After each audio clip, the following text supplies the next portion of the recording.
पे बहस करने के लिए हम नहीं, ध्यान से सुनना। क्या मैं परमेश्वर को अच्छा लगता हूँ? आंसू हो रही है।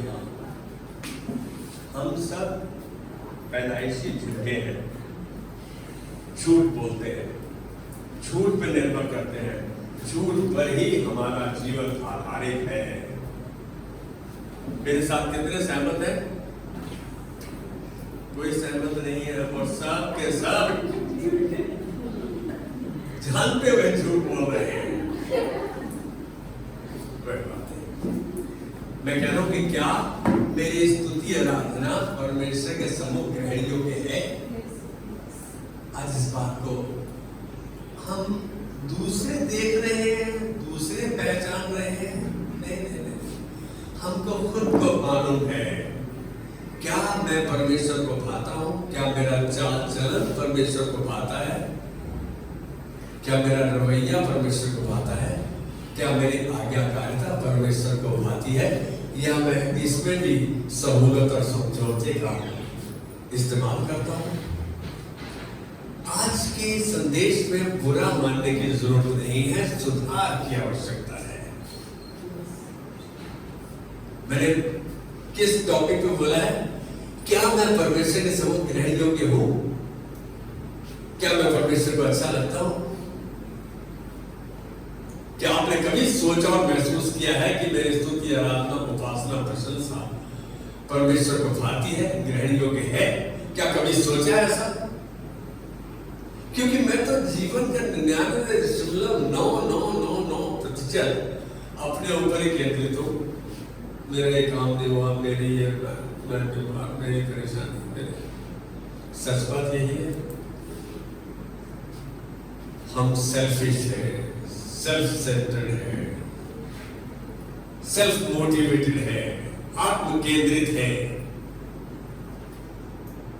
सच बात तो यह है। और हम नए नियम में हैं। यीशु जब से आया तो नया नियम शुरू हो गया, आप जानते हैं।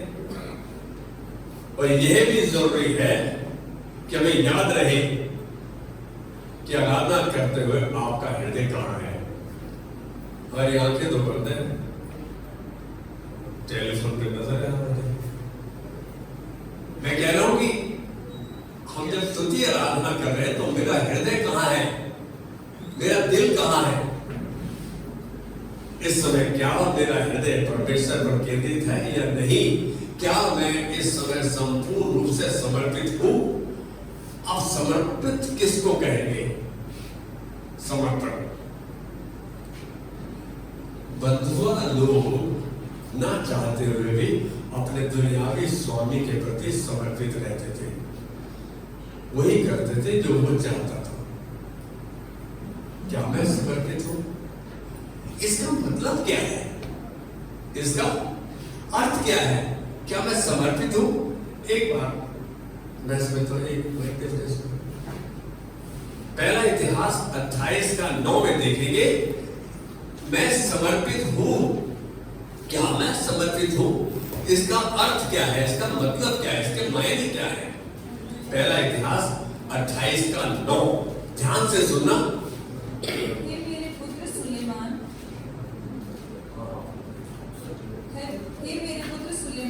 तू अपने पिता के परमेश्वर का ज्ञान रख और खरे मन और प्रसन्न जी से उसकी सेवा करता रहे, क्योंकि यहोवा मन को जांचता और विचार में जो कुछ उत्पन्न होता है उसे समझता है। यदि तू उसकी खोज में रहे तो वह तुझको मिलेगा, परंतु यदि तू उसको त्याग दे तो वह सदा के लिए तुझको छोड़ देगा। 28:9 कहता है तू अपने, ये दाऊद अपने बेटे सुलेमान को बता रहा है कि तू अपने परमेश्वर यहोवा की उपासना कर, स्तुति कर, समर्पित रहे, आज्ञाकारी हो जा उसके प्रति। समर्पण की बात सिखाएगा कौन?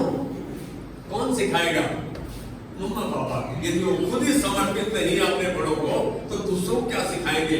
पहले आपको कोशिश करना है प्रभु की मदद मांगते हुए कि प्रभु मेरी मदद कर कि मैं अपने बड़ों के प्रति, अपने अधिकारियों के प्रति, समर्पित रहूं, उनका कहा मानूं। मैं एक बात बोलूं, ये निर्णय किसका है? ये निर्णय हमारा है। मैं आज एक निर्णय ले लूं कि नहीं, मैं अपने बड़ों का कहना मानूंगा, तो ये निर्णय मेरा है। वो तो मानता नहीं, ये भी नहीं मानता, सारे नहीं मानते, मैं क्यों मानूं? हम यहां हैं। बेटे ने बांटा कि हम बचा खुचा देते हैं, जितना हमें मन में आया था बस उतना देते हैं। आज एक बात बोलूं, परमेश्वर का कहा मान, इसके बारे में मैं वचन बोल रहा हूं। ये शायद 19, यदि तू आज्ञाकारी होकर मेरी माने, मैं कह रहा हूं यदि को हटा दो, तू आज्ञाकारी होकर परमेश्वर की मान, तो परमेश्वर की महिमा को देखेगा, परमेश्वर की महिमा में चलेगा। इस देश के उत्तम उत्तम पदार्थ खाएगा, तृप्त होगा, संतुष्ट होगा। बहुत अच्छा शब्द है, संतुष्ट। तृप्त होना धार्मिकता के साथ एक बहुत बड़ा दान है, जो कि परमेश्वर की ओर से आता है। आपने देखा कि दाऊद अपने बेटे को समझा रहा है। क्या आज हम अपने बच्चों को समझाते हैं? हृदय का कैसा और कौन सा चरित्र या कौन सी खासियत है जो प्रभु को आती है? हृदय की कौन सी ऐसी बात, कौन सी ऐसी खासियत, कौन सी ऐसी चीज जो परमेश्वर को भाती है? एक प्रश्न है, कौन सी ऐसी चीज भाती है? उसकी आज्ञाओं पर चल रहे। और कुछ है? साफ हृदय, साफ हृदय। और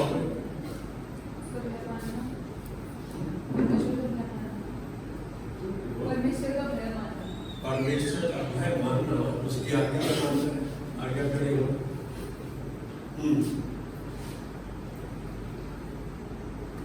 यीशु कहते हैं कि सच्चे आराधक पिता परमेश्वर की आराधना आत्मा और सच्चाई में करते हैं। जो सच्चे आराधक है, सच में जो स्तुति आराधना कर रहे हैं, वो आत्मा और सच्चाई में करते हैं। परमेश्वर आत्मा है, सच्चाई कहाँ है? कहाँ है सच्चाई? वो तो मार्केट में मिलते नहीं। ये तो मैं और संजय दोनों ले आते, थोड़ी सी 25-25 पैसे की तो ले ही आते। सच्चाई केवल प्रभु का वचन है और कुछ नहीं। सच्चे आराधक परमेश्वर की आत्मा और सच्चाई में आराधना करते हैं। यीशु मसीह ने यूहन्ना 6:63 में कहा, जो बातें, जो वचन मैं तुमसे बोलता हूं वो आत्मा है। इसका मतलब वचन को कितना महत्व दिया, कितनी इंपॉर्टेंस दी, कितनी अहमियत दी। क्या हम वचन को उतनी अहमियत देते हैं? उसके साथ समय बिताते हैं? परमेश्वर के हृदय को जानना चाहते हैं?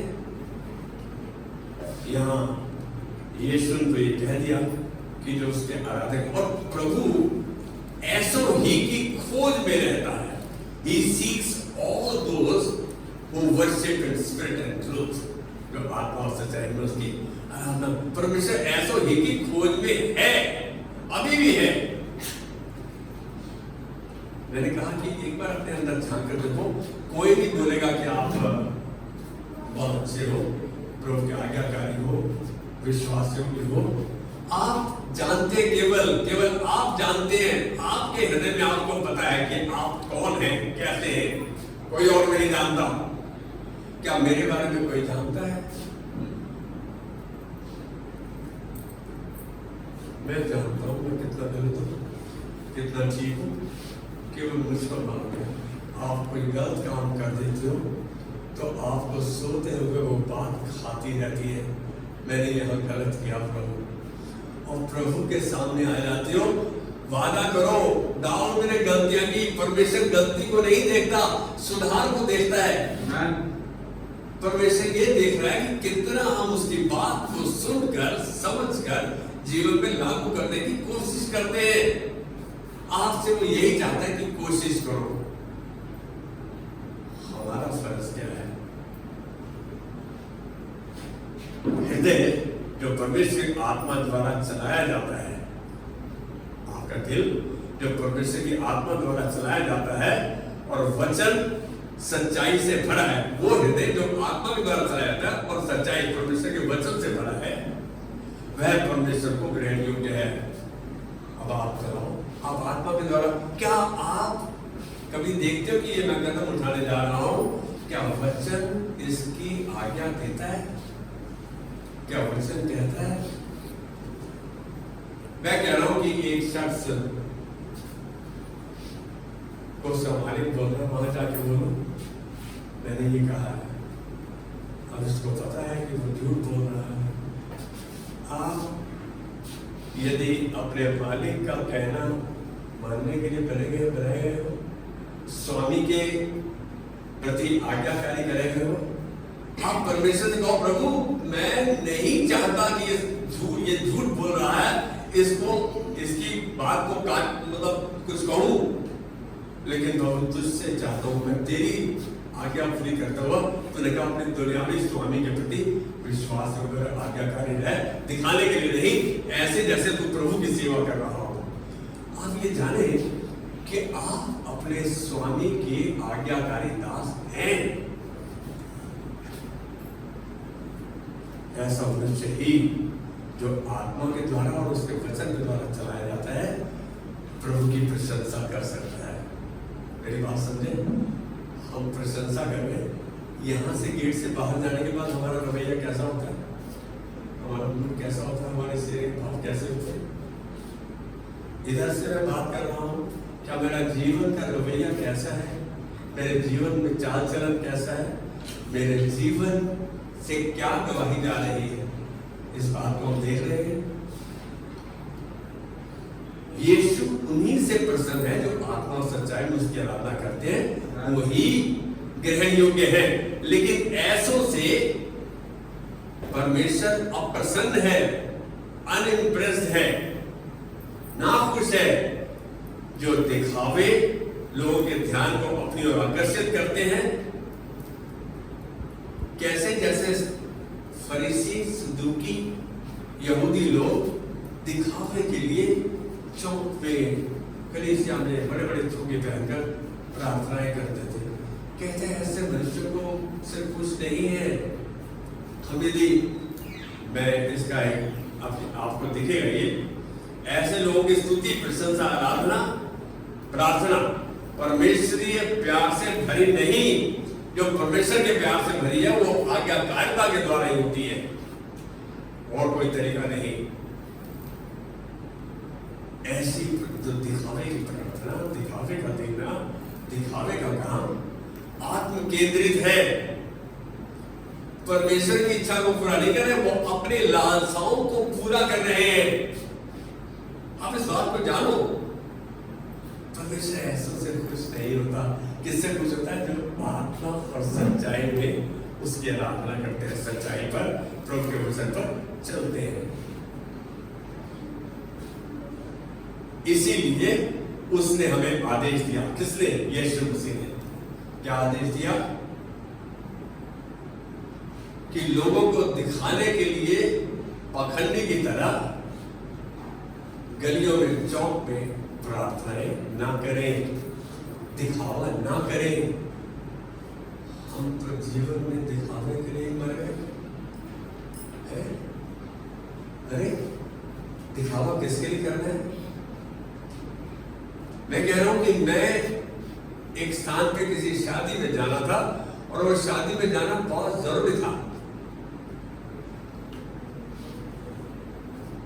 मैंने टेलीफोन कर दिया, बेटा मैं नहीं आ पाएगा शादी में। 30 तारीख को शादी थी मेरे मामा के बेटे की, जबकि वो घर में आकर क्या कुछ नहीं देके गए। लेकिन ऐसे में हुआ क्या, मैंने सच बोला और उसको बताया कि बेटा तेरा इस दिन ऑपरेशन है, मैं नहीं आ पाऊंगा। और उसने क्या बोला? वीर जी ਤੁਹਾਡੇ लिए प्रार्थना करेंगे, आपके लिए प्रार्थना करेंगे हम, और मैं आके मिलूंगी आपसे। आप यदि सच्चाई पे चल रहे हो तो सच्चाई आपको आजाद कर रही है। आपको आशीषित कर देगी, आपको आशीष का स्रोत बना देगी, आपके लिए फेवर को दिला देगी। कह रहे क्योंकि जो दुनियावी दिखावे के लिए उनको तो प्रतिफल, उनको तो उनका रिवॉर्ड वही मिल गया, वही मिल गया उनको। लेकिन तुम अपने कमरे में अपनी कुंडली को बंद कर कर अपने परमेश्वर से गुप्त रूप में स्तुति, आराधना, प्रशंसा, उसके वचन को मानने का प्रण, शपथ। मालूम है दाऊद ने क्या कहा? दाऊद को परमेश्वर कहने का व्यक्ति क्यों कहा गया? इतने पाप किए उसने, इतनी गलतियां की। मालूम है दाऊद ने बहुत बड़ी बड़ी गलतियां की, लेकिन परमेश्वर आपकी गलतियों को नहीं देखता, आपके सुधार को देखता है। आप कितना इच्छुक है सुधार करने में। दाऊद ने भजन संहिता 139 के 3 में दाऊद क्या कह रहा है? दाऊद को पता था हम में से कितने ऐसे हैं जिनके मुंह से बात निकल जाती है गलत, ठीक या गुस्सा, कितने ऐसे निकलता है या कोई नहीं ऐसा। दाऊद ने मालूम है क्या कहा? 141 का 3 में कहते हैं प्रभु तेरा मेरे मुख पर पहरा बिठा, मेरे होठों के द्वार की रखवाली कर। ये दाऊद ने कहा कि मेरे मुख से कोई ऐसा अपशब्द ना निकल जाए जो दूसरे को घात करे, हर्ट करे, दूसरों को चुभे। ये दाऊद की विनती थी। आज हमारी विनती क्या है? हम तो उसी समय सेटल करना चाहते हैं, उसी समय उसको पूरा करना चाहते हैं कि भाई तूने गाली दी, अभी ले घुसा ले मुंह पे। हम तो यही कर रहे हैं, कैसे भी तरीके से कर रहे हो। हमारे मन से कड़वाहट, जलन, ईर्ष्या, वैर छलकती है। यहां तुम अपने कमरे में गुप्त रूप से परमेश्वर से प्रार्थना करें, उसकी प्रशंसा करें। परमेश्वर सबके सामने आपको उसका प्रतिफल देगा। आप मुफ्त में प्रार्थना कर रहे हो, लेकिन फल आपको परमेश्वर सबके सामने दे रहा है। इस बात को मत्ती का 6 का 5 और 6 में देख सकते हैं। सच्ची परमेश्वर सेवा संपूर्ण व उसके प्यार से दूर नहीं जिसे वे ना देख पाए।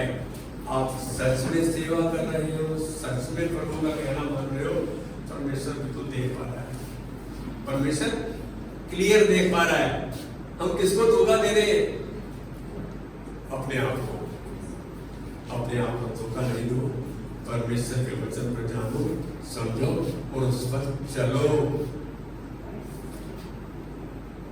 मैं सच में परमेश्वर से प्यार करता हूँ तो उसका काम करूंगा, उसका आज्ञाकारी रहूंगा, उसका भय मानूंगा। भय मानने का अर्थ आज्ञाकारिता से है। भय का अर्थ ये नहीं है कि यार ये मेरे को मारेगा, मैं बाप की बात नहीं मानूंगा तो गंदा मारेगा मेरे को। वो भय नहीं चाहिए, हमें परमेश्वरीय भय चाहिए। यहां देख रहे हैं वह आपके प्यार और विश्वास भरी सेवा के लिए पूरी जिम्मेदारी लेता है। आप जब प्यार और विश्वास से उसकी सेवा करते हैं तो आपकी पूरी जिम्मेदारी लेता है कि आपकी हर जरूरत को पूरा करेगा।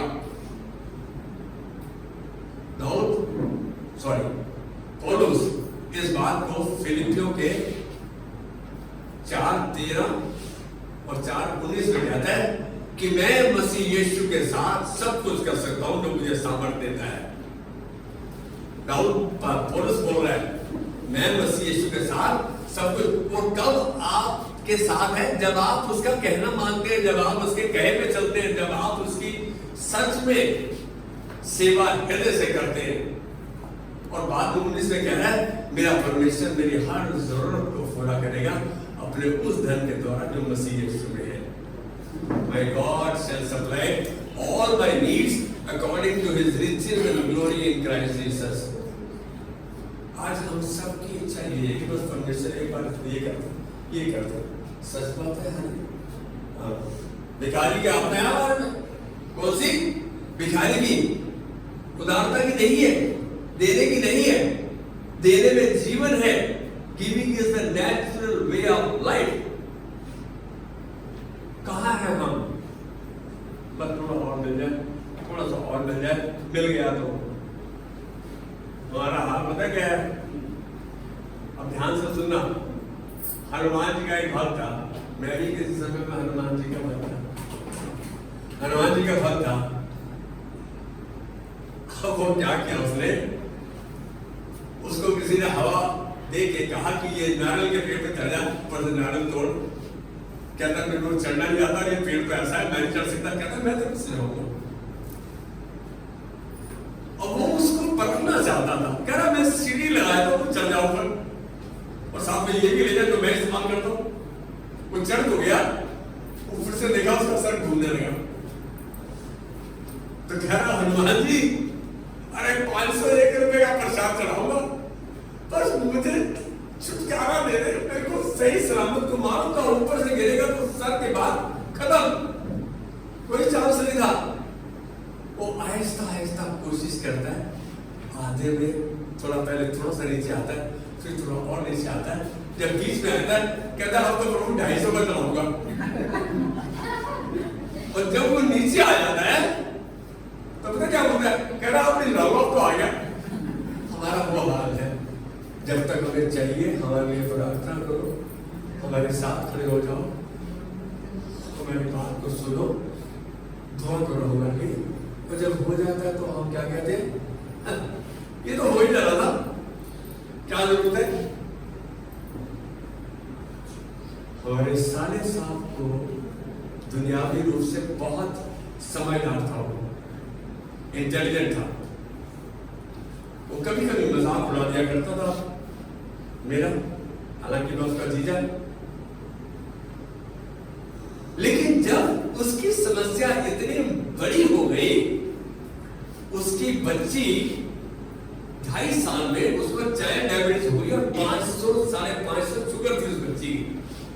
अभी जो बच्ची है तब से उसको इंसुलिन लगती है। मालूम क्या कहता था, कहता जनरल साहब इसकी शादी कैसे होगी। मैं उसके घर पे बैठा हूं, मैं बोला प्रभु में विश्वास कर, उसके बहनों को देखेगा, प्रभु ने पहले से इसके लिए वर चुन रखा है। प्रार्थना की, प्रार्थना में लगातार लिखा। उसको तब महसूस हुआ जिस दिन उसकी बेटी का रिश्ता हो गया। दोनों खूब पढ़े लिखे हैं, अच्छा कमाते हैं। मालूम है जिस रेस्टोरेंट में बैठकर वो बात हुई, सबसे पहला कॉल किसको दिया, प्रभु दास को, कि जनरल साहब दिव्या का रिश्ता हो गया। अरे आप सच कहते थे, प्रभु ने सुन रखा है। अपने सारे परिवार में उसकी पत्नी, क्योंकि उसको कैंसर था, आज तक मैंने हिस्ट्री नहीं सुनी कि 17 साल जिंदा रहा हो कैंसर के बाद, और वो भी जबकि डॉक्टर लगाओ के 3 महीने में मर जाएगी। उसका पति, मैं कह रहा हूं कि सारे परिवार के सामने वो यीशु को अंगीकार करते थे, उन्होंने यीशु को चखा था। अरे आपने चखा है, आप जानते हो, आप चंगे हुए हो, आपकी प्रार्थना प्रभु सुनता है, फिर भी आप आज्ञाकारी होने के लिए तैयार नहीं, तो मैं समझता हूं फिर दोष आप में है। आप अपने आप को सुधारो, आज्ञाकारी हो जाओ। यह मैं देख रहा हूं,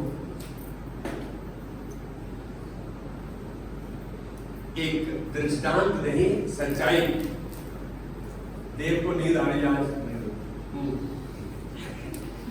मैंने कहा था मेरे को कुछ सोता देखिए मैं उठा दूंगा।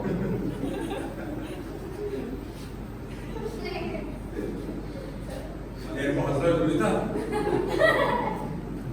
अब सुनना ध्यान से,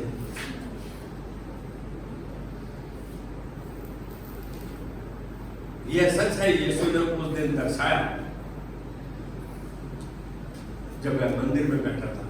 यीशु मंदिर में बैठा था और लोग अपनी अपनी भेंट के थाली में डाल रहे थे। यीशु देख रहा था, कई अमीर थे, कई उतना बहुत था, उन्होंने अपना दिखाया, ऐसे मुर्दा लिफाफा दिखाया, ऐसे छलकाते हुए दिखाया, डालते हुए देख रहा था। जब लोग अपने भेंट के थैले में डाल रहे थे, कुछ अमीर लोग अपनी बड़ी भेंट दिखावा करते हुए डाल रहे थे, जबकि उसी समय एक विधवा ने उसी समय एक छोटा सा तांबे का सिक्का भेंट की थैली में डाला। एक तांबे का सिक्का, आप एक पैसा कह दो या एक सेंट कह दो, ये डाला उसने। यीशु ने दबाव डालते हुए कहता, एश्योरेडली आई टेल यू, दबाव डालते हुए कहा अपने चेलों से। वो अपने चेलों पे बोल सकता था, बाकी लोग तो ये समझते थे यार हमने इतना दिया है पास्टर को या यीशु को तो नजर नहीं आया मैंने कितना दिया है। यीशु ने दबाव डालते हुए कहा अपने चेलों से कि इस विधवा ने सबसे ज्यादा दिया है, इस विधवा ने सबसे ज्यादा दिया। हम कब कब सोचते हैं हम बात दे रहे प्रभु तेरा, प्रभु पे एहसान कर रहे हैं। अरे आज एक बात अपने दिमाग से निकाल दो, सब कुछ परमेश्वर के ही हाथ से मिलता है। आपको स्वास्थ्य उसने दिया है, हिम्मत उसने दिया है, दिमाग उसने दिया है, देह को उसने बड़ा चंगा रखा है। यहाँ हम सोच रहे हैं कि मैंने कमाया, मेरा है, उसका इसने सबसे ज्यादा दिया है। क्यों? क्योंकि अमीरों ने अपने बड़म में से दिया है, जबकि इस विधवा ने अपनी घटी में से सब कुछ डाला है। अपनी पूरी जीविका, उसके पास और कुछ नहीं था, अपनी पूरी जीविका डाल दी उसने उसमें थैली में। यीशु मसीह को देखकर कितने जब बोल रहा था, कितने लोग दुखी होंगे, कितने लोगों को गुस्सा आया होगा, अरे यार क्या गुरु है। मैं समझता हूँ कि पास्टर परमेश्वर तेरा दास कभी ऐसी गलती ना करे, लेकिन समझाए जरूर, सिखाए जरूर, ताकि कैसे इनको मालूम पड़ेगा कि तृप्त हो जाएंगे, संतुष्ट हो जाएंगे। ये परमेश्वर के देने में आज्ञाकारी है तो धर्मी ठहराए जाते हैं। आज्ञाकारिता धार्मिकता को लेकर आती है। क्या यहां आप देख पा रहे हैं इस बात को? मरकुस के 12वें अध्याय 43 और 44 आयत लिखा हुआ है कि प्रभु के लिए क्या महत्वपूर्ण है, प्रभु के लिए क्या मुख्य है, क्या इंपॉर्टेंट है, क्या महत्वपूर्ण है प्रभु के लिए। कभी हमने सोचा कितना डाला? नहीं, लेकिन किस हृदय से डाला, किस विश्वास से डाला, किस एटीट्यूड, किस रवैये से डाला, ये ज्यादा मायने रखता है। आप ध्यान को समझ रहे, आपकी आज्ञाकारिता में भी आपका रवैया दर्शाता है। मैं समझता हूं कि यीशु मसीह हमें कुछ सिखाना चाहते थे कि आत्मा और सच्चाई में, मैं सच्चाई को जानूंगा तो सच्चाई में चलूंगा, सच्चाई को जानूंगा तो सच्चाई में आराधना कर पाऊंगा, और सच्चाई में आराधना करना आत्मा में आराधना करना है।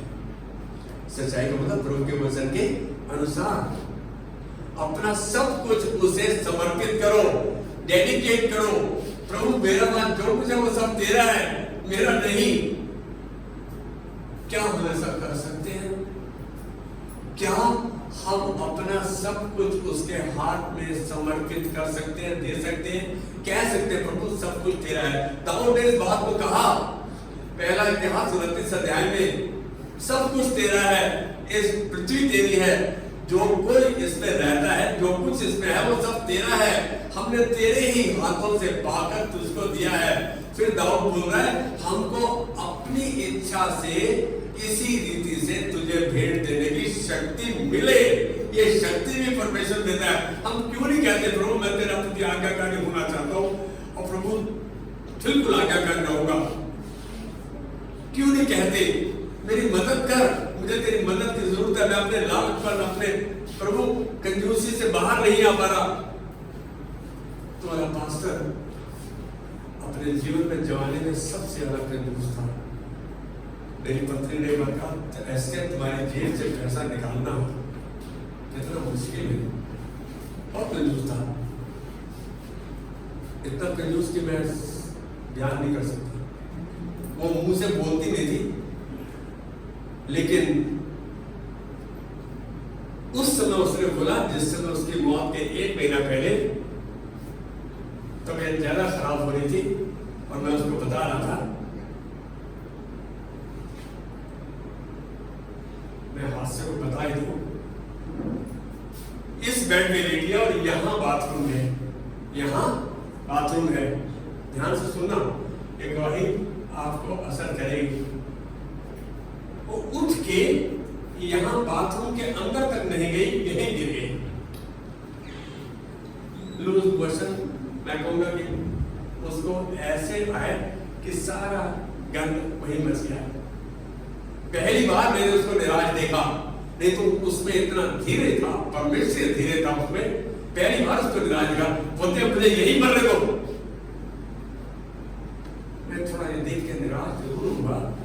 मैं बोला यदि यही बीमारी जो तुझको है मुझको हो जाती तो मैं छोड़ देती तू।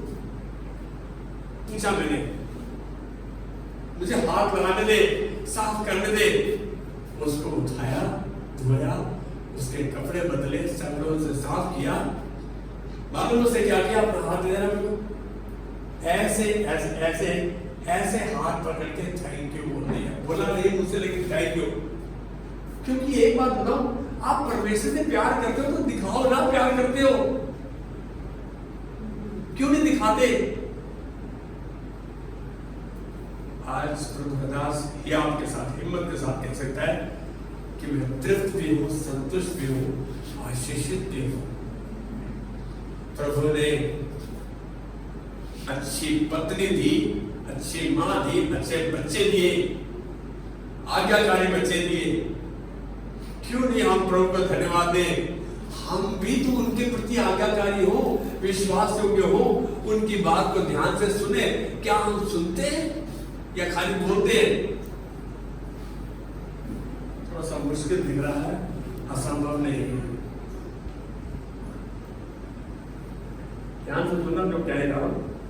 आपकी सुंदर आवाज धन्यवाद की भेंट, स्तुति, प्रशंसा, धन संपत्ति देना परमेश्वर के हृदय को प्रभावित नहीं करता। मतलब आप बड़ी सुंदर गा रहे हो और आप बड़ी स्मार्ट हो, अच्छा बहुत देती हो, ये प्रभावित नहीं करता। क्या प्रभावित करता है? आपका हृदय, आपका रवैया, आपके भाव और प्यार भरी आज्ञाकारिता उसे भाती है। क्या भाता है? आपका रवैया, आपका प्यार, आपकी आज्ञाकारिता उसे भाती है। उसके सम्मुख बोलते हैं it is a pleasing aroma, सुगंधित बलिदान की उसके सम्मुख आ जाती है। सुगंधित बलिदान, सुगंधित, आपको जिससे तृप्त हो जाए, हैं? ये परमेश्वर के प्रति आपका हृदय, आपका रवैया, आपके भाव और प्यार भरी आज्ञाकारिता उसे भाती है।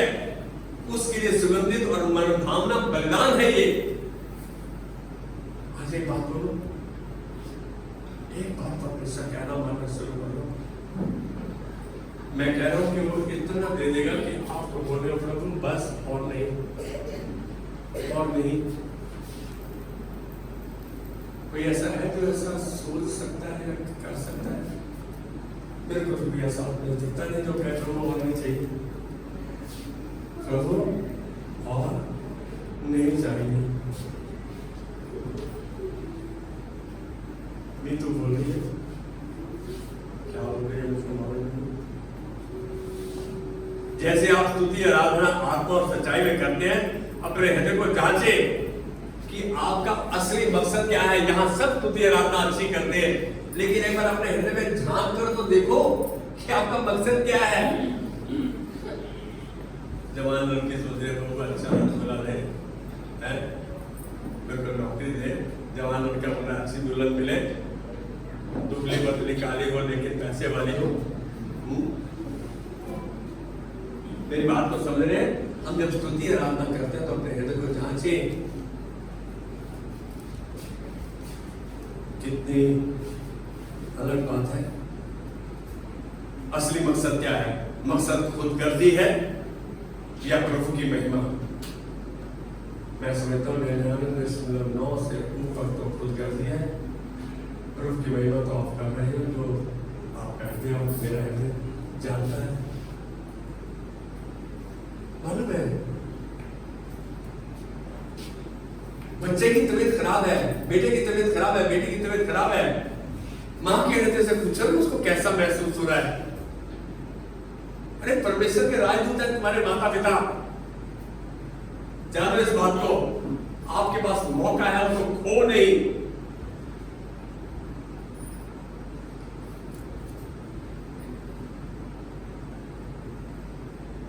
सबसे मुख्य है जब आप आज्ञाकारी होते हो, प्यार से उसकी सेवा करते हो, उसकी सेवकाई करते हो, तो उसकी उपस्थिति आपके साथ है। His presence is more than anything else I need. उसकी उपस्थिति मुझे सब चीजों से बढ़कर चाहिए।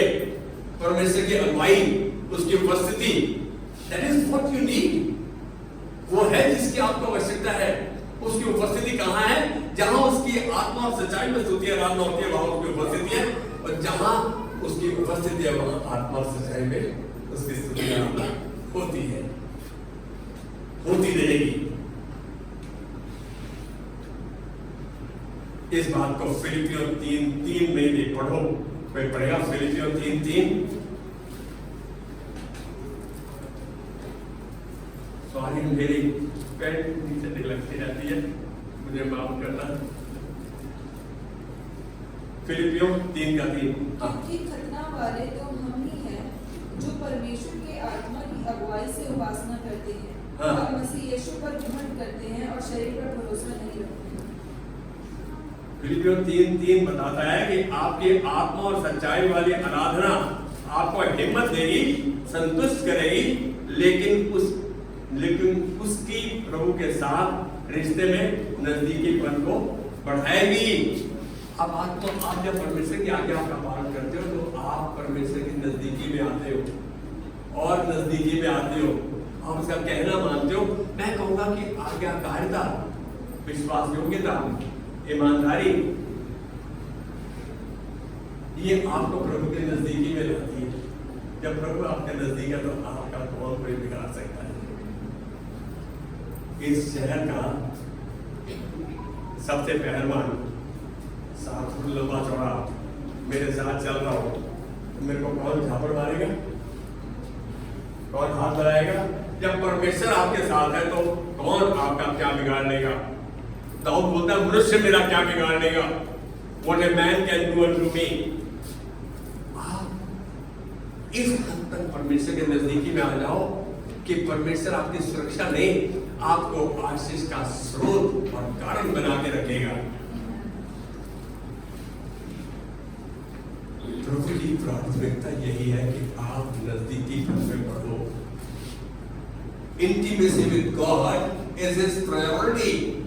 परमेश्वर के साथ नजदीकी बन उसकी प्राथमिकता है। यही आपके जीवन के असर को दर्शाता है। This only determines the impact in your life. मेरी बात को समझ ले, प्रभु के नजदीकी ही परमेश्वरीय शांति है। आपको शांति चाहिए, प्रभु के आज्ञाकारी हो जाओ, प्रभु के विश्वास योग्य बने रहो। आपका रवैया, दाऊद बोलता है, मानो दाऊद की प्रधानता से सीख ले, कहता है अपनी प्रजा के मन के विचारों में ये बात बनाए रख।